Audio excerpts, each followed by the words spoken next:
Sigaw ng isang sundalo at inihagis ang espada sa kanyang kamay kay Deng Tianxiang. Umikot ang espada at lumipad patungo kay Deng Tianxiang, na sinalo ito at nakipaglaban sa mandirigman na nakasuot ng pula. Matinding labanan ang dalawang panig. Ngunit lahat ng mga pag-atak ni Deng Tianxiang ay hinarang ng pulang mandirigman na nakabaluti. Ibinaba ni Deng Tianxiang ang kanyang katawan at umabant. Ang kanyang espada ay tumatawid sa baywang ng kalaban, ngunit sa kabila ng maayos na pagpapatupad ng paglipat, wala pa rin itong naidulot na pinsala. Sa gilid na ito, ang kompletong Dragon Sword ay nakipagsagupaan sa Japanese Sword, na nagdulot ng nakakatakot na tunog. Sa gitna ng mga espada at talam, mayroong napakatinding aura ng layuning pumatay.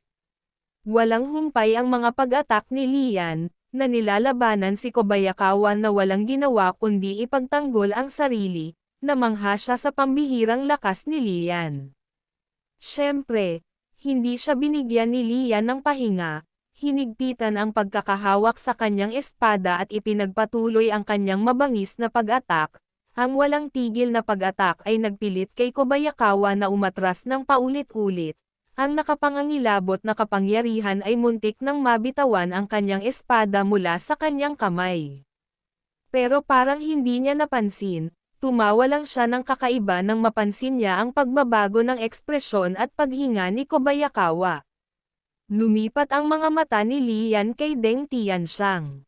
Sa sandaling ito, hinawakan ni Deng Tianxiang ang palso ng pulang mandirigman na nakabaluti. At naglaslas sa kanyang baywang.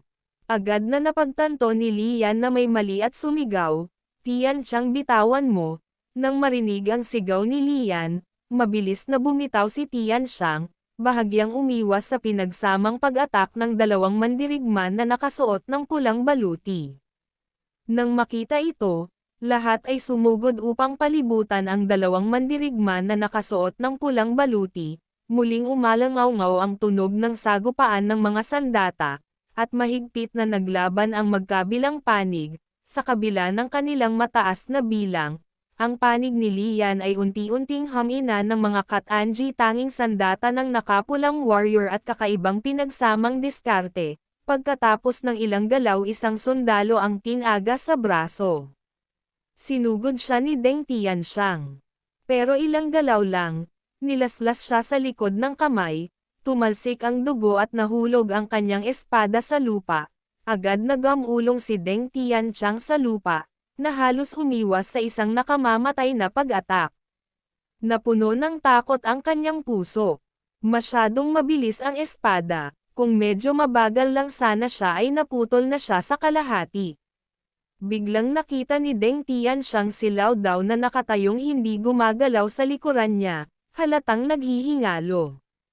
Ngunit dali-dali niyang sinangga si Lao Dao sa kanyang harapan. Nang makuha ang espada ni Lao Dao, sinugod ni Deng Tianxiang ang dalawang mandirigman na nakasuot ng pula, na sinalubong sila sa labanan. Nang makitang nasa panganib si Deng Tianxiang, tumalon si Lian sa Kobayakawa at sumugod kay Deng Tian. Galit na galit si Kobayakawa nang hindi siya pinansin ni Lian, at ang kanyang dalawang braso ay itinaas. Mula sa kanyang likuran ay lumabas ang napakaitim na figure ng isang bata. Agad na naging madilim ang aura ni Kobayakawa, at sa pagsigaw ng bata, ang kanyang kumikinang na pulang espada ay naging itim na itim. Sumunod, si Kobayakawa ay umabant sa hindi kapani-paniwalang bilis, diretsyong hamampas kay Lian. Naramdaman ang malamig na hangin sa kanyang tainga, si Lian ay humakbang ng husto sa lupa, pinaikot-ikot ang kanyang baywang at ginawang isang tumatagos na manggas ng dragon. Sa pagharap sa biglaang pag-atak ni Lian, lumubog ang puso ni Kobayakawa. Alam na siya ay nahulog sa isang bitag. Ngunit huli na para umatras. Isang buhay o kamatayang sitwasyon, ang sabi niya, nagmumura sa sarili ng demonyo. Nagsikip ang mga kakayahan ni Lian. Lumitaw si Nanako sa pagitan nilang dalawa, na hamarang sa kanyang nakamamatay na suntok. Ang kanang braso ni Lian ay nagbuga ng magulong chi, at umungal siya na may layuning pumatay. Itinutok ang kompletong dragon sword sa Nanako. Sa gitna ng napakatinding aura, napasigaw ang babae sa sakit at nawala. Nakaranas ng backlash si Kobayakawa, na dumura sa kanyang bibig ng dugo, nang makitang nanginginig si Nanako, napasando si Kobayakawa sa dingding. At nagpa siya si Lian na hulihin muna ang hari. Naramdaman ang pamatay na layunin ni Lian, nagmamadaling kumuha si Kobayakawa ng isang rice ball. Mabilis na nilunok ni Kobayakawa ang rice ball. Pagpasok pa lang ng kanin sa tiyan niya, malapit na sa leeg niya ang kompletong dragon sword. Sa isang iglap, ang dulo ng espada ay inilapat sa lalamunan ni Kobayakawa. Malamig na utos ni Lian, utusan mo ang mga tauhan mo para tumigil. Biglang napuno ng kasamaan ang mga mata ni Kobayakawa. At sinabi niya ng may galak, na protektado ng swerte, na 100 demonyo ang sumalakay. Nakahuli ako ng malaking isda. Nagulat si Lian at umungol sa galit, itinaas ang kanyang palso at nilaslas ang kompletong dragon sword sa leeg ni Kobayakawa. Ngunit ang tanging narinig niya ay ang tunog ng pagbangga ng bakal. At may bumuhos na itim na gas sa bibig niya. Si Lian ay lubos na namangha. Habang ang itim na gas ay nag-transform sa isang halimaw na bamuka ang bibig nito at sumugod sa kanya, umiwas si Lian sa gilid. Ang kanyang kakaibang swordsmanship ay tumatama sa acupoints ni Kobayakawa. Umalangaw-ngaw ang tunog ng pagbangga ng bakal. Ngunit nang tumama ang espada kay Kobayakawa, si Nanako, sa kabilang panig, ay sumigaw ng malungkot, at bumangon ang itim na gas. Sa pagharap sa kakaibang sitwasyon ni Kobayakawa, nalungkot si Lian, hindi alam kung paano kumilos. Biglang narinig ang tunog ng buntong hininga ng isang babae. Nang marinig iyon, si Kobayakawa ay umagos ang dugo mula sa kanyang ilong, biglang tumawag ang isang boses, "General, mangyaring kumilos." Nagulat si Lian at natauhan. Sa pagtakbo ng kanyang daliri sa singsing, nabahiran ng sariwang dugo ang talam. Pag-activate ng lihim na pamamaraan, ang sumpa ng dugo. Itinaas ni Lian ang kanyang espada at sinugod si Kobayakawa. Sa gitna ng pagsabog ng dugo, isang ulo ang lumipad sa hangin mula sa leeg nito, at umalangaw-ngaw ang boses ng system, na patay ang target. Nag-activate ka ng isang sumpa sa dugo. Pagkatapos ng karagdagang 0 damage, pansamantalang mawawala ang Hook Star State sa loob ng 1 oras. Nakita ng isang pulang mandirigma na nakabaluti ang ulo ni Kobayakawa na lumilipad.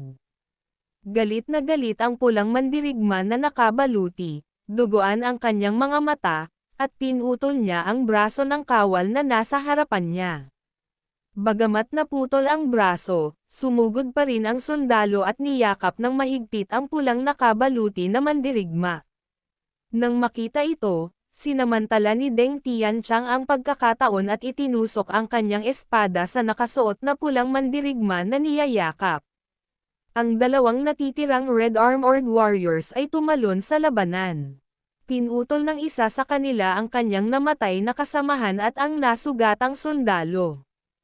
Sinamantala ng isa ang sandali nang ang pag-atake ni Deng Tianqiang ay nawalan ng momentum at lumundag ito upang laslasan siya. Sa kritikal na sandaling iyon, kumislap ang kompletong dragon sword. Itinulak pabalik ang dalawang pulang nakabaluti na mandirigma na lumalapit kay Deng Tianqiang, iniskan ni Lian ang larangan ng digmaan, pinaandar ang Crimson Flash at isang Blade Spirit. Ang Kai Soul ay wala sa 5 antas at maaari lamang magbigay ng mga pangunahing epekto. Ang bawat pulang nakabaluti na mandirigma na namatay ay nagpapataas ng pag-atake at pagtatanggol ng kanilang mga kasama, na ang antas ay nakasalalay sa lakas ng namatay. Nang makitang tumataas ang moral ng mga nakapulang baluti at ang mga nasawi sa kanilang panig, hinubad ni Lian ang kanyang balabal at mahinang sinabi, lahat kayo ay tumalikod at suportahan ako. Sigaw ng isang pulang mandirigma na nakabaluti nang makita niyang nakatayo si Lian, hakbang pasulong hindi mo maaaring patayin ang Panginoon, tiyak na gumamit ka ng ilang uri ng panlilinlang, hindi naintindihan ni Lian ang sinasabi niya at malamig na sumagot, tulala ka ba? Ang dalawang mandirigma na nakasuot ng pulang baluti ay nanlilisik ang kanilang mga mata, inihampas ang kanilang mga pulang talam kay Lian. Biglang sumigaw si Lian, dang ihagis mo ang iyong espada. Naunawaan ni Tianxiang ang layunin at inihagis ang espada sa kanyang kamay patungo sa dalawang mandirigma na nakasuot ng pulang baluti. Sa gitna ng kalampag ng mga talam, natauhan ang lahat at ibinato ang kanilang mga sandata sa kalaban. Nang makita ito, galit na inihagis ni Sang Jiangji ang tabla sa kanyang kamay palabas. Ngunit hindi naalarma ang dalawang mandirigma na nakasuot ng pula, at ang kanilang dalawang espadang Hapones ay madaling nakaharang sa mga pag-atak ni Deng Tiansheng, habang ang tabla na inihagis ni Sang Jiangji ay nahati, biglang lumabas mula sa pagkawasak ang isang itim na barilas na nakatutok sa dalawang mandirigma. Umalangaw-ngaw ang dalawang putok ng baril, tumalsik ang dugo, at pareho silang bumagsak sa lupa. Pagkatapos ng pag-atak, napasandaw si Lian sa pinto, pinag-iisipan ang susunod niyang gagawin. Samantala, lumuhad si Deng Tianxiang sa tabi ng naghihingalong matandang daw at tinawag si Lian.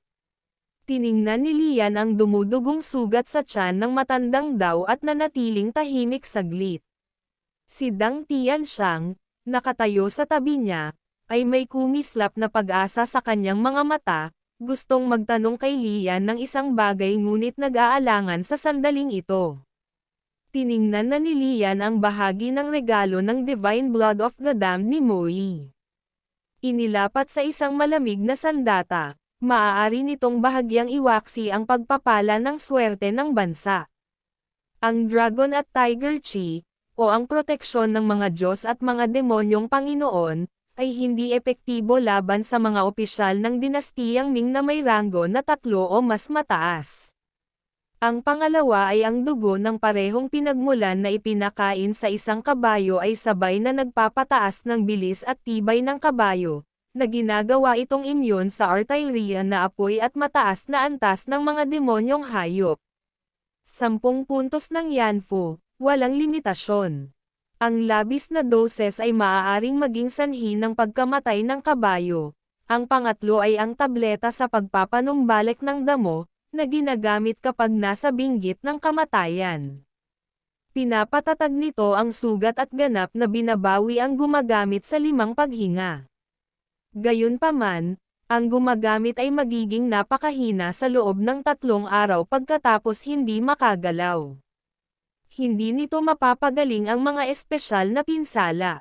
200 Yanfu points, maximum na 2.0.